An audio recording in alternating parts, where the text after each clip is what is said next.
ታክሲው ትርፍ ጭኖ ቢሄድ ትራፊክ በሩቅ ሲያይ ተሳፋሪ ምን ያደርጋል? አጎንብሶ የታክሲ ሹፌሩ ያን ህገወጥ ተግባሩን እንዲቀጥልበት ያደርገዋል። ትርፍ ቢያስከፍል ትራፊክ ቢይዝ ትርፍ ከፍያለሁ የሚል ሰው አለ እንዴ? አልከፈልንም እኮ ነው የሚለው።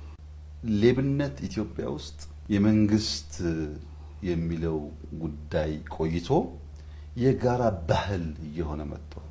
እሴት ሸርሽሯል፣ ሞራል ሸርሽሯል፣ እምነት ሸርሽሯል።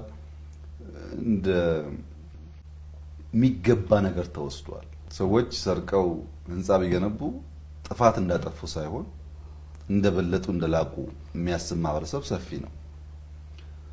አንድ ጊዜ ስብሐት ገብረ እግዚአብሔር ምን አለ? የኢትዮጵያ ህዝብ እኮ ይገርማል አለ። ፖሊስ ሌባን እያሯሯጠ ከኋላ ተከታይ ሲሮጥ ደረሰብህ ወደ ቀኝ ወደ ግራ እያለ ሌባ ያስመልጣል አለ።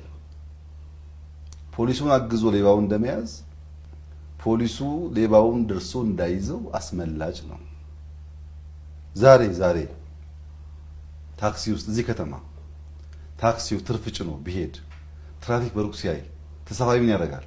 አጎንብሶ የሌብነት ተባባሪ ሆኖ የህገወጥነት ተባባሪ ሆኖ የታክሲ ሹፌሩ ያን ህገወጥ ተግባሩን እንዲቀጥልበት ያደርገዋል።